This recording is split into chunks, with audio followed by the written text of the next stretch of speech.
Salut les topiens, on est à un mois de l'ouverture de l'Avengers Campus, j'arrive pas à y croire.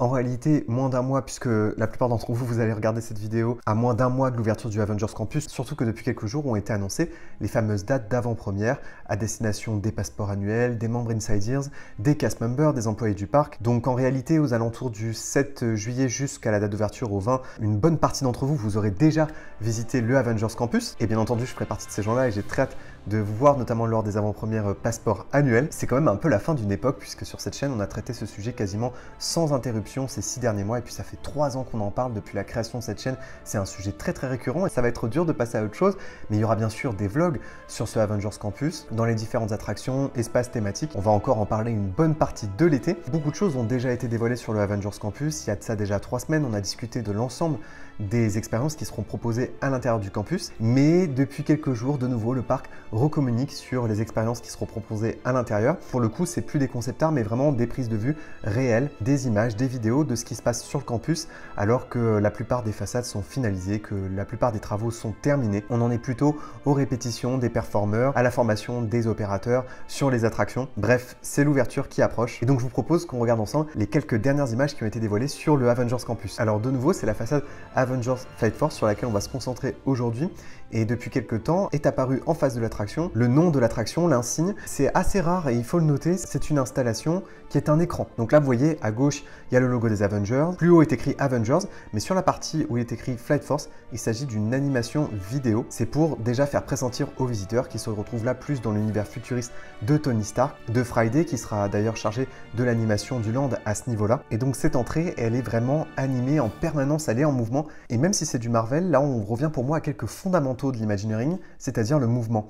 En permanence, lorsque vous serez en face de cette attraction, et de manière générale lorsque vous serez dans le campus, ce sera le mouvement qui va rythmer votre journée, le mouvement sur la façade circulaire, sur le logo de l'attraction, mais aussi tous les happenings qui auront lieu autour de vous. C'est un fondamental des parcs Disney. Dans le Magic Kingdom, ça va être le train, le Mark Twain, le People Mover. Ce sont des éléments qui permettent de rythmer, de créer une vie, et ça fait partie des recettes de l'Imagineering. Et en parlant justement de cette façade circulaire, il faut savoir que elle aussi, du coup, elle est animée, elle est en fait illuminée, aussi bien de nuit que de jour. C'est une façade qui sera aussi éclairée de jour. C'est là-dessus en fait que va communiquer Friday. Friday, c'est la nouvelle intelligence artificielle de Tony Stark qui a remplacé Vision. Cette façade en acier, elle est perforée et derrière il y a des LED d'une très forte puissance qui permet à la façade de prendre des formes différentes, et c'est ici que Friday va communiquer à l'aide de cette façade. Et donc pour la première fois, on l'a vu en action, plutôt de jour d'ailleurs. Il faisait pas totalement nuit, donc ça donne un petit rendu assez sympa. Et bien sûr, il faudra le découvrir en vrai puisque la captation vidéo ne peut pas remplacer l'expérience visuelle une fois sur le campus. En face du Avengers Campus, on se demandait ce qu'allait devenir le fameux Blockbuster Café. Et bien ce sera une zone désormais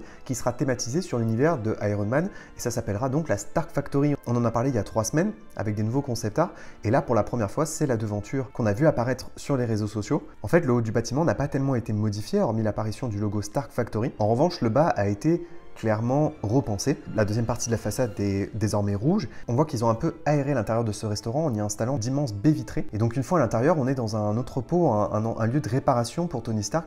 Et c'est ici qu'est installé par exemple le Hulkbuster qui trône fièrement au milieu de ce restaurant. On est toujours dans l'univers un peu futuriste de Tony Stark, mais là on est dans une installation quand même un peu plus précaire, un peu moins futuriste et élaboré puisqu'on est quand même dans une usine. Et donc il y a un peu de saleté, de tuyauterie, d'acier, une ambiance assez différente de celle qu'il y aura pour le coup dans l'attraction Avengers Flight Force. Un autre point de vue qui n'avait jamais été dévoilé jusque-là, c'est celui qui a derrière le Quinjet, qui donne à la fois vue sur l'entrée de l'attraction Avengers Flight Force, sur le Quinjet et sur l'entrée de ce qu'on appelle le Training Center, là où on pourra rencontrer les héros Marvel les plus emblématiques, comme par exemple Tony Stark dans son costume de Iron Man. Et c'est ensuite un bâtiment qui est plutôt en longueur et qui répond là plutôt à l'univers de Tony Stark. Et là on voit clairement qu'avec ce Training Center, on est plutôt dans la continuité du Quinjet, de Flight Force, donc de l'univers futuriste de Tony Stark, des Avengers, de Iron Man.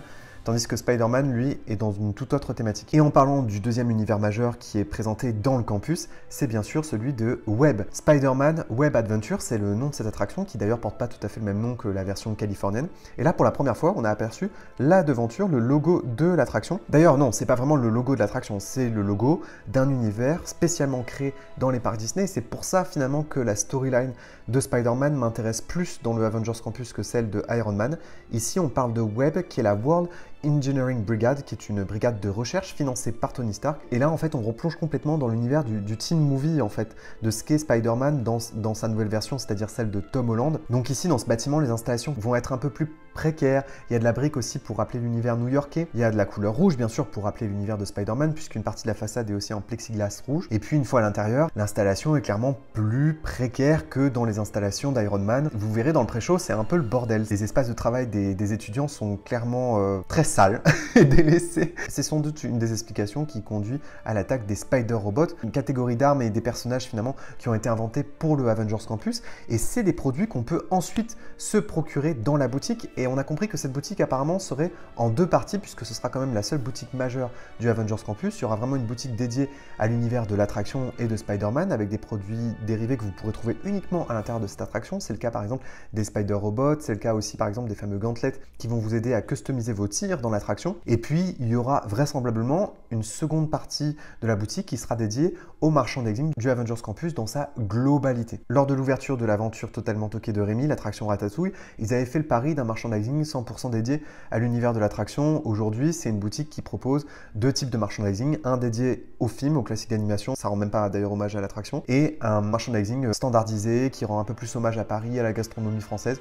Et puis il y a aussi du merchandising que vous pouvez retrouver en fait dans n'importe quelle boutique Disney comme Emporium. Ils savent malheureusement que le merchandising d'attraction a une durée de vie qui est plus courte. C'est un merchandising qui plaît beaucoup plus à la clientèle de fans. De manière générale, la clientèle européenne est moins réceptive au merchandising d'attraction. Donc à mon avis, ils préparent aussi un petit peu le terrain, puisque j'ai souvent vu les boutiques évoluer au fil de mes années en tant que passeport annuel, et je vois bien que très souvent lorsque les boutiques essayent de se plier aux univers des attractions, ça tient pas très longtemps. Et puis vous savez, cette attraction Spider-Man, elle est vraiment située à l'entrée du land du Avengers Campus, et donc on a aussi vu une autre partie de sa façade. C'est un bâtiment qui est immense, qui prend une place incroyable, et c'est un bâtiment qui est vraiment omniprésent dans tout le campus, ce qui n'est pas forcément le cas de l'attraction Avengers Flight Force, qu'une grosse partie du show building est en fait en coulisses, ce qui n'est pas le cas pour l'attraction Spider-Man où le show building est en plein milieu du campus. Et donc finalement le bâtiment est un peu partout, et c'est aussi le premier bâtiment que vous voyez quand vous entrez dans le campus. Et donc là en fait vous voyez une toute nouvelle entrée du campus où on voit que la végétation a très bien poussé, et ça fait bizarre de voir autant de végétation à ce niveau là du Walt Disney Studio. On voit le panneau d'entrée du land, et on voit aussi le logo web, et on voit aussi une sorte de terrasse en acier. C'est là aussi qu'il pourrait y avoir quelques happenings avec des personnages. Une autre entrée qu'on n'avait jamais vue, celle de Pine Kitchen, le fameux restaurant dédié à l'univers d'Ant-Man. Donc c'est le troisième univers majeur du Avengers Campus, dédié donc à l'univers de Ant-Man et la Guêpe, une sorte de laboratoire où vous pourrez manger des aliments de toute taille, parfois gigantesques, parfois minuscules. Et donc là, pour la première fois, on voit la devanture du restaurant, qui est un restaurant qui ressemble fortement à la version californienne, puisque ce restaurant existe aussi en Californie, mais forcément, il n'aura pas tout à fait la même apparence. Déjà, là, l'entrée, par exemple, est différente. À l'intérieur, ce ne seront pas forcément les mêmes espaces. On avait regardé ensemble quelques concept art, et on voit que ça va aussi rendre un peu hommage à la gastronomie et aux produits français. Et puis, c'est un bâtiment qui est juxtaposé au fameux Stark Factory, qui, lui, pour le coup, est un restaurant qui n'existe pas dans le Avengers Campus californien. Là, beaucoup de nouvelles images des travaux finis, mais aussi un concept art qui n'avait pas été dévoilé dans le dossier de presse, dont on n'a pas pu parler ensemble, et qui est apparu il y a quelques jours. Là, ça va réveiller un peu la nostalgie des fans du Walt Disney Studio, puisqu'il y a des fans du Walt Disney Studio, ça doit exister. Tout le monde s'interrogeait sur le futur du café des cascadeurs, et donc ça s'appelle désormais le Super Diner, et un concept art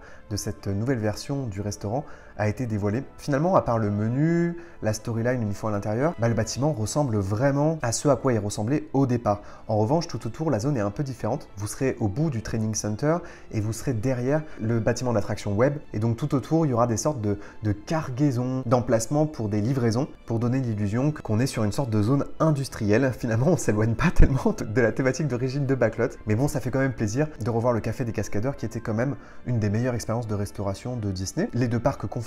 Et je suis très heureux de le revoir, et j'ai très hâte de le tester. Voilà pour le point travaux finis plutôt, chantier terminé du Avengers Campus. On se donne rendez-vous dans moins d'un mois pour le découvrir ensemble. J'ai vraiment trop hâte. Et d'ici là, les Taupiens, n'oubliez pas que vos rêves sont éternels. Bye!